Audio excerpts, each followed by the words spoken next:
ఒకరి మీద ఇప్పుడు నాకు అనుమానంగా ఉంది. చమేలి కనిపించకుండా పోయిందని తెలిసి కూడా అస్సలు పట్టించుకోకుండా ఉండే చెమేలి మావయ్య ప్రదీప్.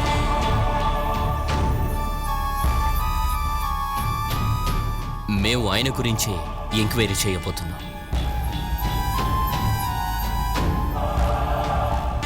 సూరజ్ ఇక్కడికి రాని, మిగతావి తర్వాత ప్లాన్ చేద్దాం.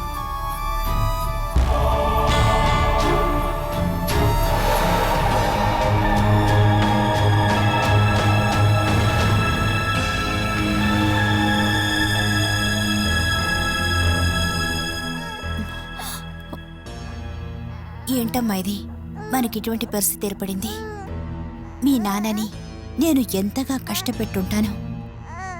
పాపం, ఆయన మనసు ఎంతగా బాధపడి ఉంటుంది.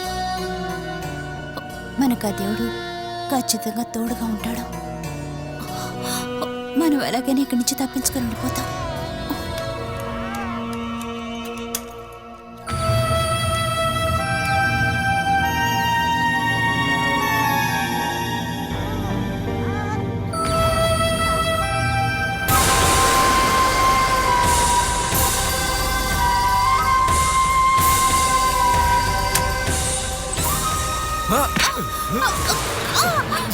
నన్నే కొట్టాలని చూస్తావా?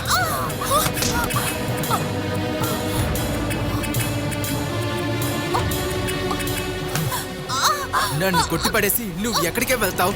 ఇక్కడుండే సుఖాల్ని ఇంకొద్ది రోజులు అనుభవించు. దాని తర్వాత నేనే నిన్ను పంపిస్తాను. సునీత, నీ చెమ్మెల్యే మేడంకి తొందరపాటు కొంచెం ఎక్కువ. దాన్ని తగ్గిద్దాం. ఒక ఇంజెక్షన్ వేద్దాం. వెళ్ళి తీసుకురా. నేను పంపించే ముందు ఇక్కడి నుంచి వెళ్ళాలనుకోకు. చెప్పిన మాట విన్నావంటే ఈ పాపతో కలిసి ఇంకొన్నాళ్ళు నువ్వు ఇక్కడే ఉండొచ్చు. లేకపోతే నీ పాప ఏడుపు శబ్దం ఈ రోజే అయిపోతుంది.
వేణుగోపాల్ ఇంకా రాలేదు కదూ? రాలేదు. డబ్బులు పంపిస్తాడేమో కదా? తెలీదు. ఇంట్లో వాళ్ళు వెళ్ళిపోయారని ఆయనకి తెలుసా? ముందు విషయం ఆయనకి చెప్పు. ఒకవేళ ఆయన రాలేకపోతే డబ్బు పంపించమని చెప్పు. చెప్పడానికి నంబర్ తెలీదు, ఫోన్ కూడా లేదు. నంబర్ ఉంటే నా ఫోన్ నుంచే మాట్లాడు. నంబర్ తెలీదు. పాప ఏంటి చాలా మెత్తగా ఉంది? ఆకలేస్తోందని చెప్పలేదు కదా. వంట చేస్తానికి ఇక్కడ ఉండటానికి ఏం ఉంచలేదా? స్టవ్ కూడా తీసుకెళ్లిపోయారు. మనసాక్షి లేని మనుషులు. మర్యాదగా వేణుగోపాల్ని ఇక్కడ పిలిచి వాళ్ళు వెళ్ళుండాల్సింది. బాలతల్లి, పాప ఇలా ఆకులతో ఉంటూ నేను చూడలేకపోతున్నాను.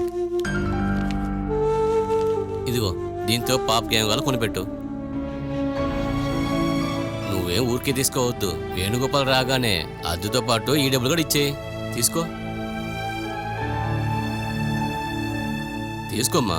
వేణుగోపాల్ రాగానే నేను తీసుకుంటాను. తీసుకో. నువ్వు వెళ్ళరా, అప్పటి వరకు నేను ఇక్కడే ఉంటాను.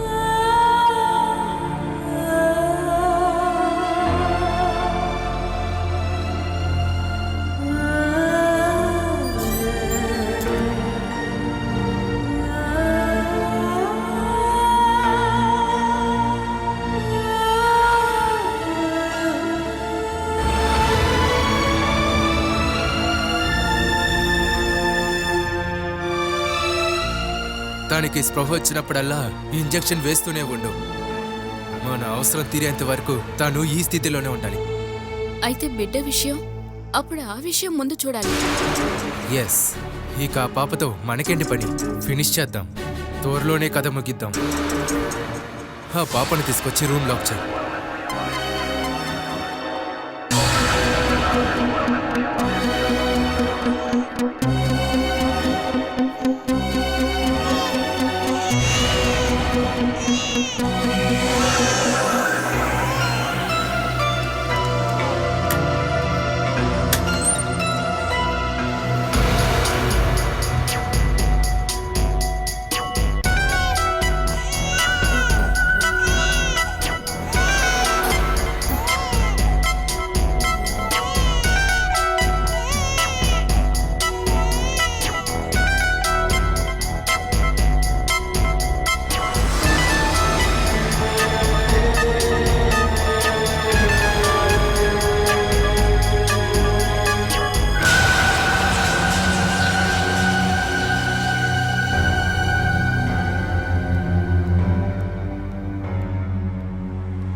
తలుపులు కొట్టకమ్మా, నేనే తాళాలేశాను. ఇదిగో తాళా చేయి నా చేతిలోనే ఉంది. తాళం ఇవ్వండి.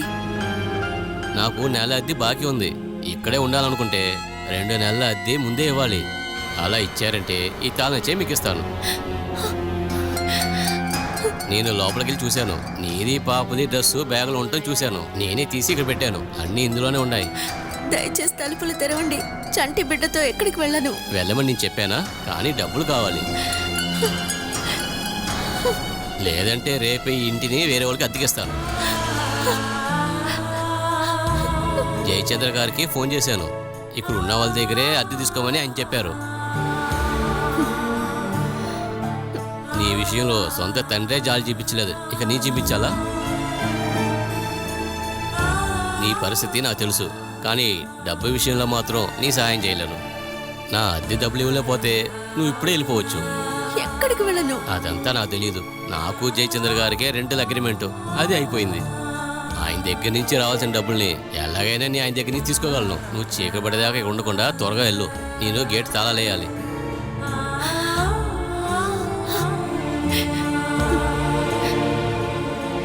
ఇదిగో ఇక్కడ నుండి బస్ స్టాండ్కి ఆటో పట్టుకొని వెళ్ళు.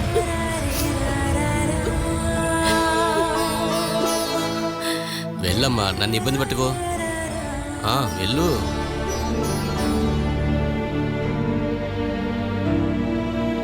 వెళ్ళు. అయితే డబ్బొద్దా?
ఇక్కడి నుంచి కనిపించకుండా పోయిన చమేలి ఫోన్ నుంచి ఒకే ఒక కాల్ మాత్రమే వెళ్ళింది.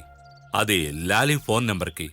ఒక టాక్సీని పట్టుకుని ఎలాగైనా సరే ఇంటికి వెనక్కున్న గేట్ దగ్గరికి రమ్మని చమేలి ఆమెతో మాట్లాడింది.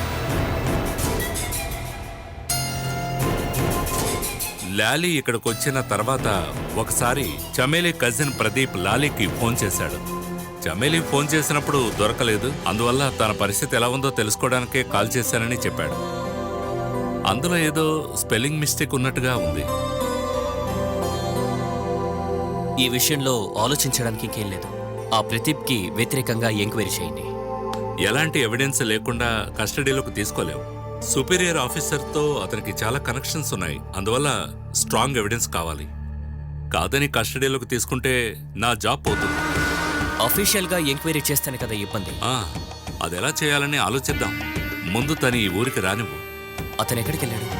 బిజినెస్ పనుల కోసం అతను చెన్నైలో ఉన్నట్టు తెలిసింది. ఎలాగో వస్తాడుగా, వచ్చాక ఎరవేసి చూద్దాం.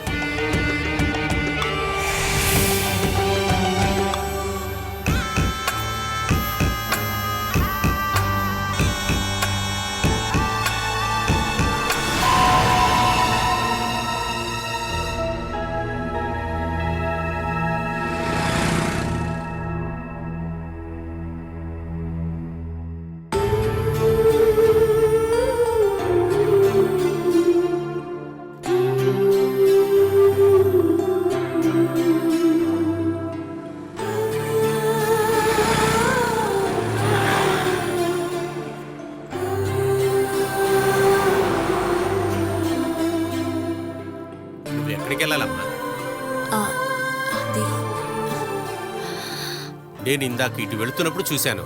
బస్సులు అటు ఇటు వెళుతూ ఉన్నాయి కానీ నువ్వు ఎక్కకుండా ఉన్నావేంటి అని అడుగుతున్నా. అసలు నువ్వు ఎక్కడికి వెళ్ళాలి తల్లి? అది సిటీకి. ఇప్పుడు అక్కడికి వెళ్ళాల్సిన బస్సు వస్తుంది. ఇంకొకళ్ళు రావాలి, అందుకే వెయిట్ చేస్తున్నాను. సరేనమ్మా.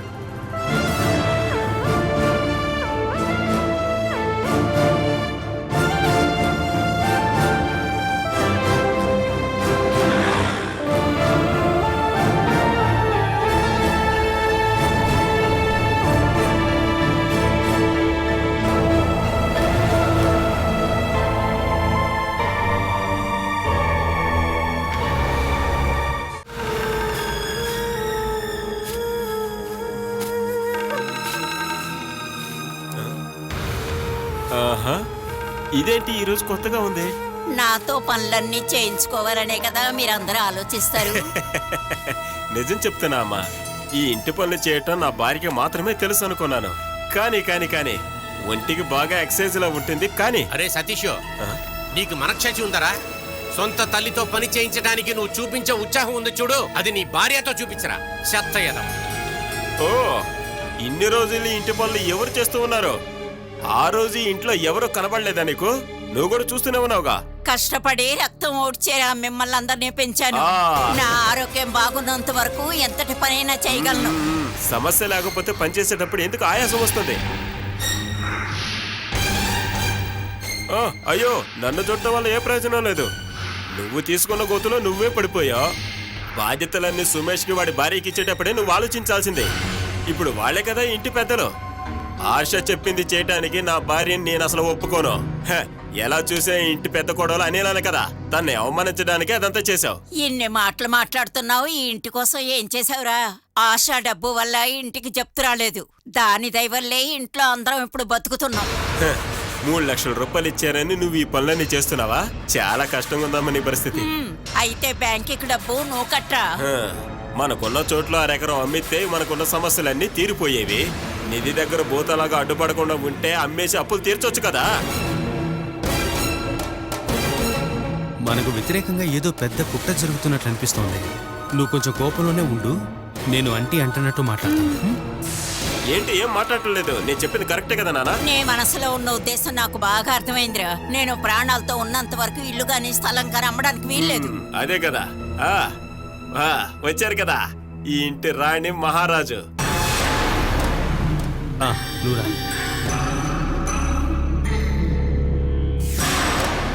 బాగుందిరా, అదృష్టవంతుడివే. ఏంటి అదృష్టం? లేదు, అంతా అదృష్టమే కదరా.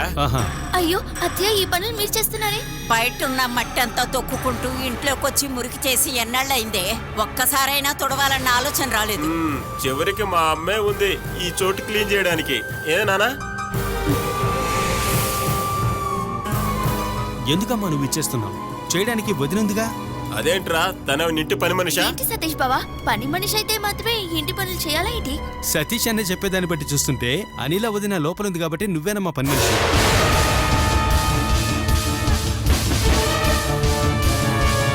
ఇప్పుడే ఇంతకంటే దారుణమైన ఒక ఆడది ఇక్కడ ఉండదని చెప్పారుగా. అవునే, నేను కసాయిదాన్ని. మనస్సాక్షి లేకుండా ప్రవర్తిస్తాను. నువ్వు అంటున్నవన్నీ కరెక్టే. నా రాత బాగుండక నీ మాటలన్నీ పడుతున్నానే. అయ్యో, మీరు నా మాటలు వింటున్నారా? అలా అంతా చెప్పకండి అత్తయ్య, నాకు దిగులుగా ఉంది. నీ నోరు పడిపోను. మీరెప్పుడు ఒకే ఒకరి మాట మాత్రమే వింటూ ఉంటారు, డబ్బు. నేను ఇక్కడికి వచ్చినప్పుడు డబ్బు మీ చేతుల్లో ఉండింది కాబట్టి మీరు చెప్పింది మాత్రమే ఈ ఇంట్లో కొనసాగింది. ఇప్పుడు డబ్బు నా చేతుల్లో ఉంది, వినే తీరాలి. నన్ను కాదు, డబ్బుని. ఈ ఇంటి అలవాట్లు అదే కదా. డబ్బు బీరువా తాళాలు ఎప్పుడు ఒకళ్ళ దగ్గరే ఉండవని చెప్పి నీకు ఇప్పుడు అర్థమైంది కదా. ఇప్పుడు చూసావుగా, ఈ ఇంటిని అధికారం చలాయిస్తున్న జగదాంబ ఇప్పుడు ఏ పరిస్థితికి వచ్చిందో నువ్వు చూస్తూ ఉన్నావు కదా. ప్రతి ఒక్కరికి ఇదే పరిస్థితి వస్తుందని చెప్పి నువ్వు తెలుసుకోవాలి.